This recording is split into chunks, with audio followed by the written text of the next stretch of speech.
What's up, people? It is Dave, it is Duncan, it is Kyle back from Metal Epidemic for another album review. And for this review, Duncan Kyle and I have been checking out the new album from UK, riff-slingers, Malevolence. The band's new album, Malicious Intent, will be released on May 20th via Nuclear Blast Records. Album number 3 from Malevolence and their first on Nuclear Blast. The band worked over a year-plus span, demoing extensively in a warehouse space before heading out to Treehouse Studio in Derbyshire, to lay down instrumental tracks with trusted co-producer Carol Brown and engineer Jim Pinder.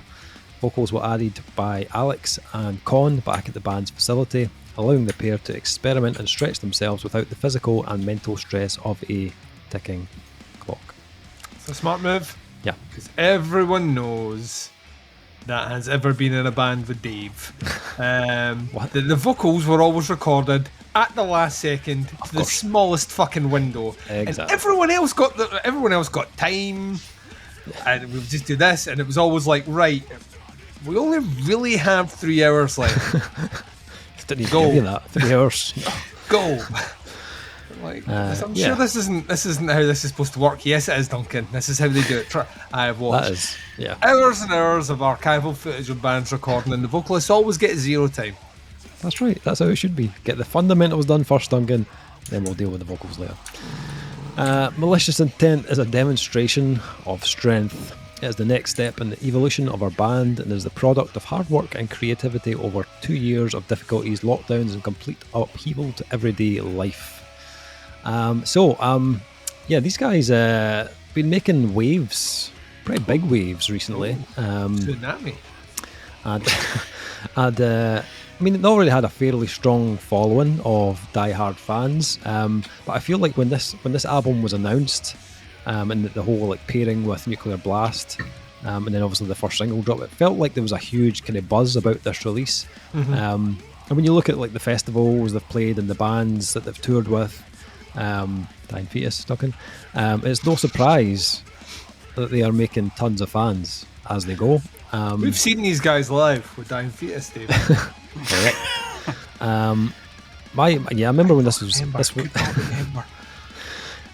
this was announced. I remember seeing my Twitter feed just going absolutely bonkers, basically. And now they're just finishing off arena tours with Architects as well. So. Clearly on the old upward trajectory. I liked the last album, Self Supremacy. I think it was a solid release from a band that sounded like they were keeping things pretty DIY. It had that hard as nails kind of feel, very kind of rough around the edges, but pulled no punches, and that's how they kind of wanted it. Moving on to Malicious Intent. This sounds like Malevolence 2.0 in my opinion. This album is still very much hits like hard as a truck, but this is not Self Supremacy in my opinion. This is a band that are malevolent up. Just once. I just wanted to use it once. That's it. I promise. I've got it out of my system. I won't say it again. Promise.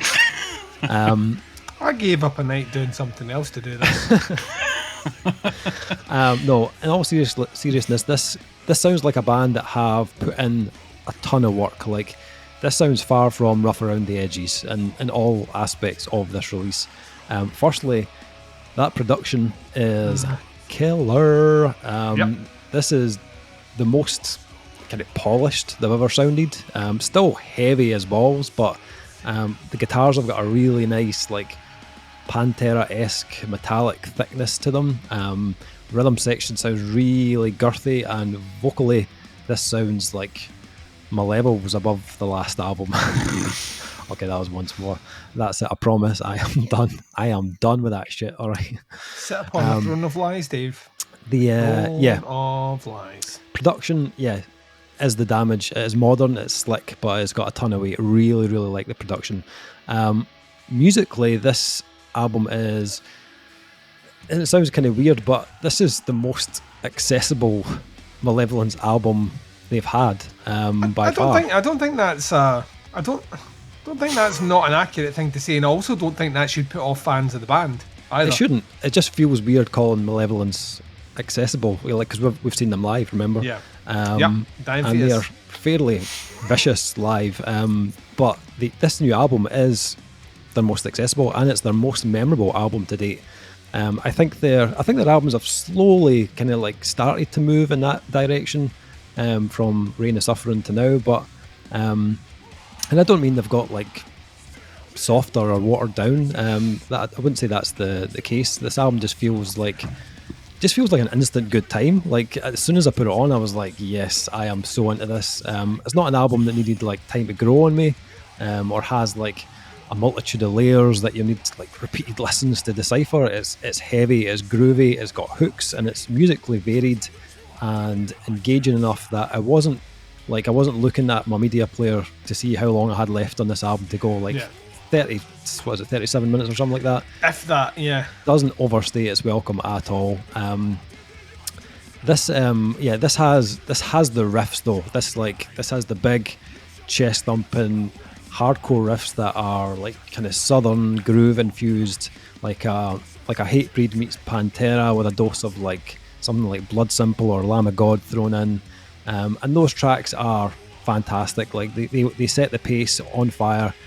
Or they will set the pace on fire when they're played live. I can imagine like a room of people just going absolutely nuts to tracks like Life Sentence or Karma. But I think what they've done that's really clever on this is they've built in a bit of variation. So you need that, like, you need the dynamics, you need the light and shade. Otherwise, this album would start to sound like, you know, one big riff after another. And I think that's where they have definitely upped their game on this album, because this album has the big riffs, but also has huge melodies and really like anthemic choruses. And I was listening to like there's the chorus on Broken Glass. Yep. And I was like, I'm trying to figure out who he sounds like, because it's a weird kind of meld of different styles. He's got that like a kind of grizzly, almost like a kind of doomy like Kirk Weinstein, but then he's got like a depth of like a Howard Jones or something like that. It's a really like strange kind of concoction, but it sounds bizarre, but it really works, and I think it really helps separate the tracks out. Gives them a little bit of identity, which is, I think, something that was a little bit amiss on the last Malevolence release. They don't do it on every track, which I'm glad of, because I think it maybe would have removed too much of that kind of punch that they have, but I think it's a definite step in the right direction. I really did enjoy it. The only kind of slight issue I have is the kind of typical middle of the album kind of ballad. I could do without. I think like with a name like Higher Place, it's obviously, you know, it's got very emotional kind of lyrical content and theme to it, but it was the only track that, and I totally understand why they did it. Like, it's adding a bit more of that emotional depth. It's adding a bit of respite in the middle of the album, and it'll probably work well live. I can imagine the whole crowd being right into it. It was a little bit predictable for me, kind of, just a little bit skippable. When I get to that track, I'm like, yeah, this is cool, but I kind of want to move on to the next track. So it's the only kind of part of the album where I was just a bit like, no for me. But that's just a personal thing. Just I'm not into the huge kind of ballad type tracks.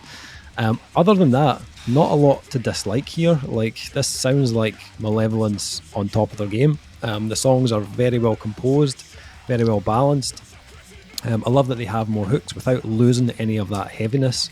And I think it's perfectly packaged in that production. I thoroughly enjoyed this.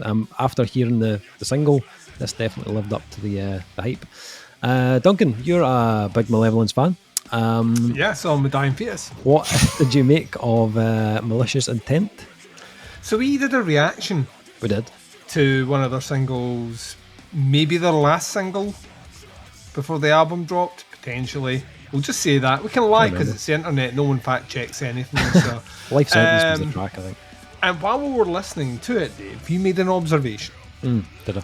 And it was good observation. Oh. So we should try and focus on the good things that you do. Thanks. However infrequent they happen. Appreciate that. Right.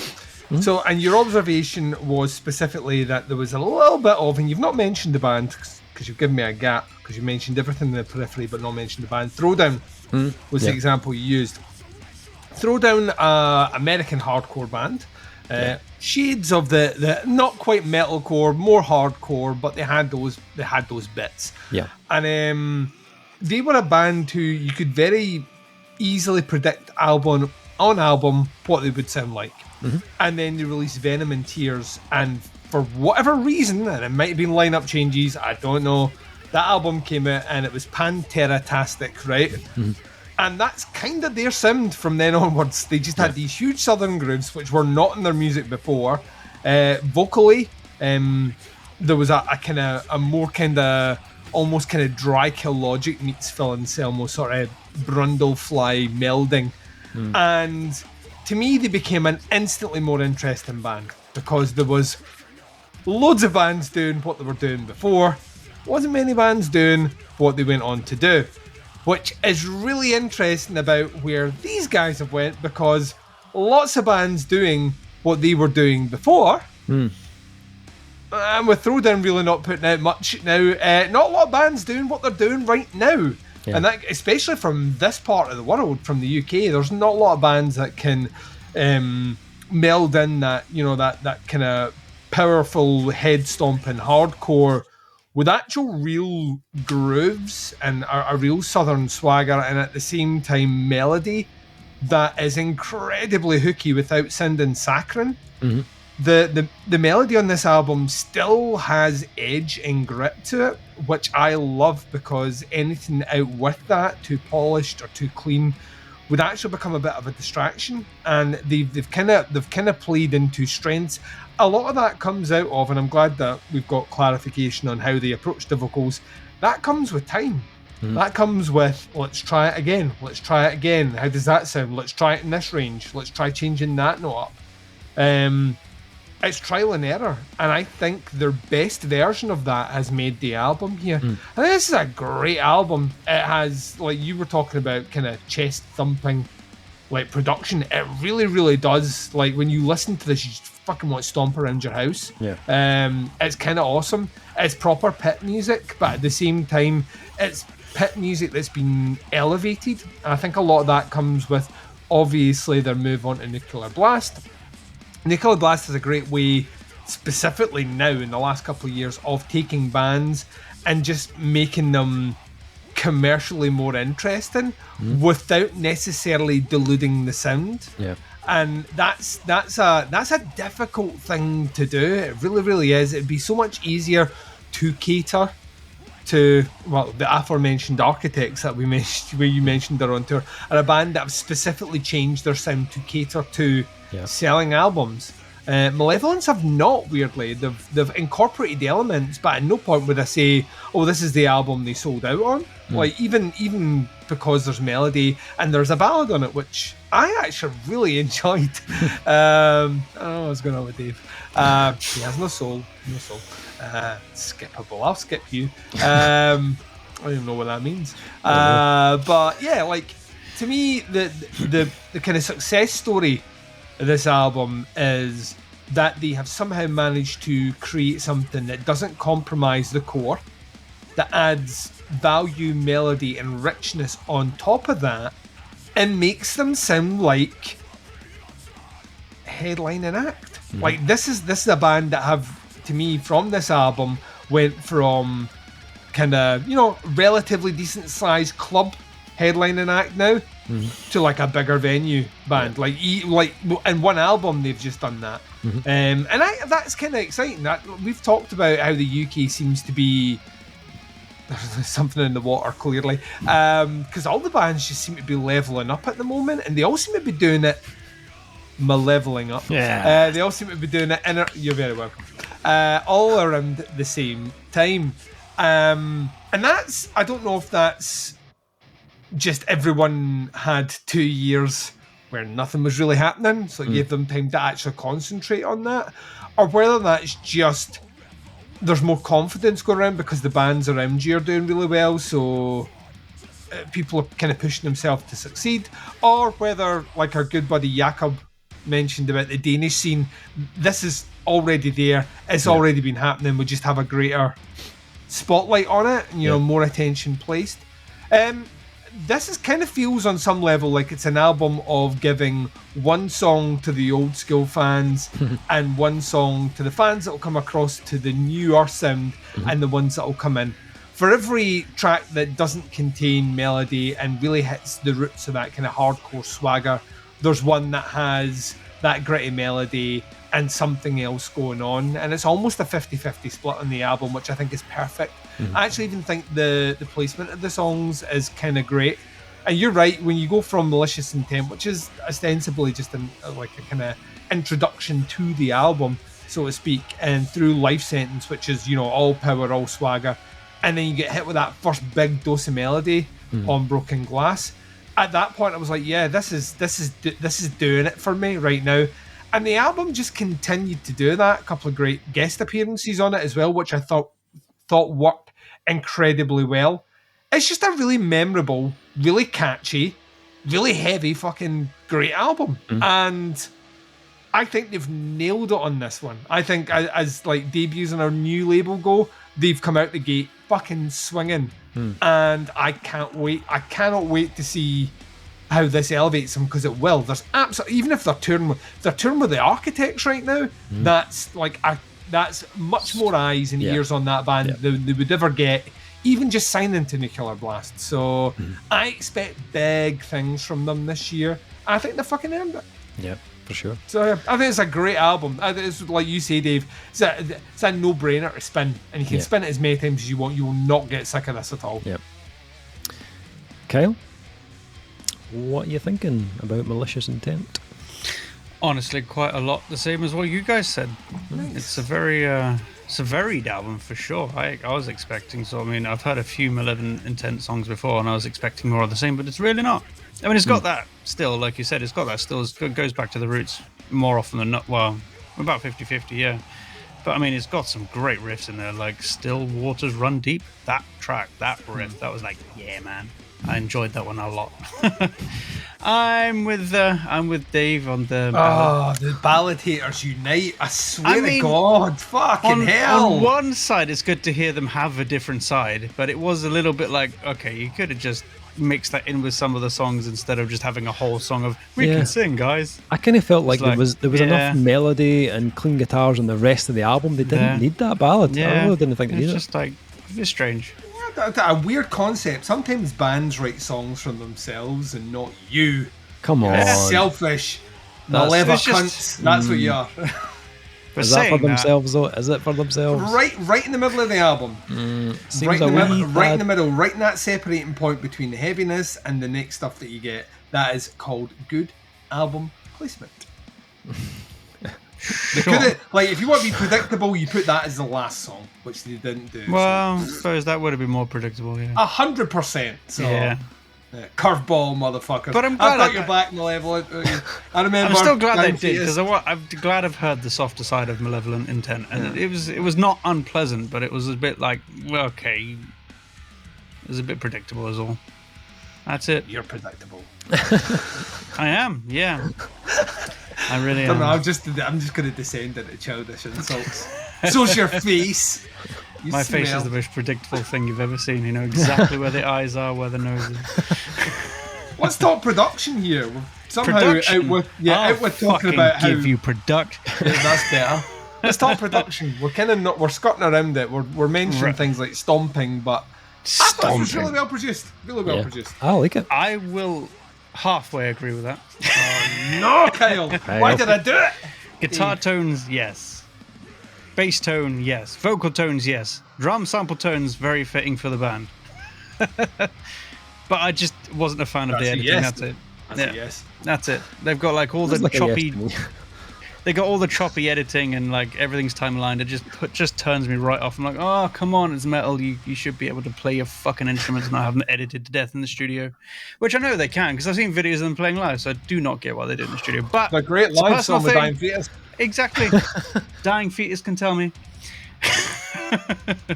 So, but that's a personal thing. It's just it just turns me off when I hear that kind of thing. I'm like, oh, for fuck's sake. Like, but whatever. Other than that, it's fine. No, I kind of liked it. I thought it did have still had a bit of bite, but it's definitely the most kind of polished I've ever sounded. Oh yeah, it's definitely very polished. I just think there's a step too far when you get polish, and I think this one has a bit of that on it. Like most of the guitar playing, all the guitar and bass playing is very natural and stuff, but it's just the editing, the beginnings and endings and stuff, and the drums is just like, come on. That's it. It just makes me go,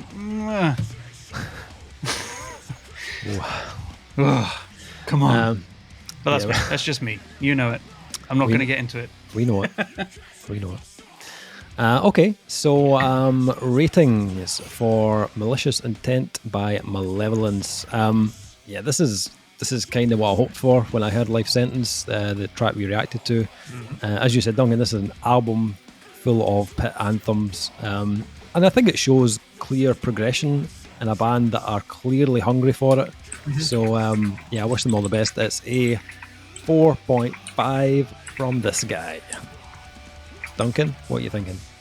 Just marginally lower than you. Fuck off. I'm a 4 After on you this bigged one. that up, a 4? Yeah, it's a 4-star album. What? I don't even know what we're arguing about here. What was wrong with it? What did you give it a 4? Oh, there was a ballad in the middle of it. You like the ballad? I know I liked it, but I was being... So what's the 4? It's a 4. There is room for improvement here. I like where they're going. I like the direction they're heading in. 4? I'm thinking about this. I would have rated their previous album a 3.5. So this is not better a than half that. point between that last one and this one. I think so. Yeah, I think they're on the right trajectory here. I think they're on the right trajectory. 3 Malevolence. The thing about it overall is, and it's really, really interesting because I think it's one of these things that we sometimes are picky of in certain genres and not as picky on in other ones.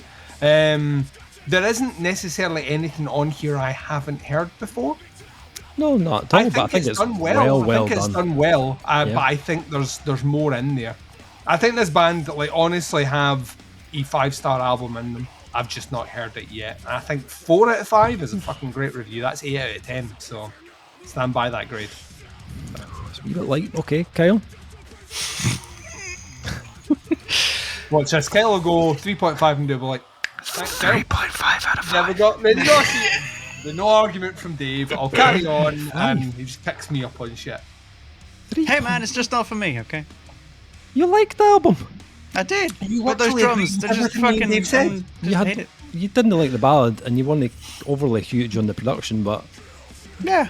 3.5. Fuck is wrong with you? Grades are all over the shop tonight. Fucking low scoring bastard. What is happening? What's wrong with you? 4.5 out of 5 for a 3.5 album. This is a great album.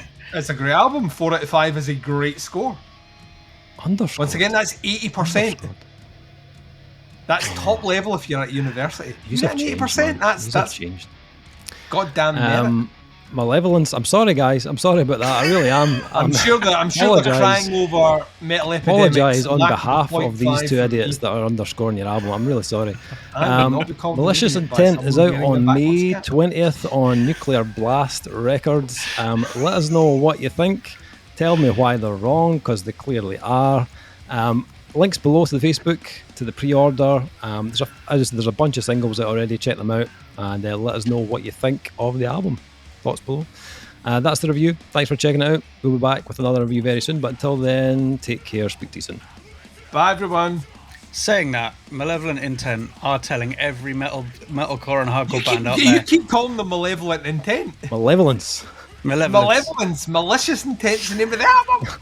They are telling every other band in the genre to get on my level. Oh, it's too late, Kyle. It's not worth blown it. That was not worth running this recording as long. You blew it, Kyle. You absolutely blew it. Good, I'm glad. And see ya.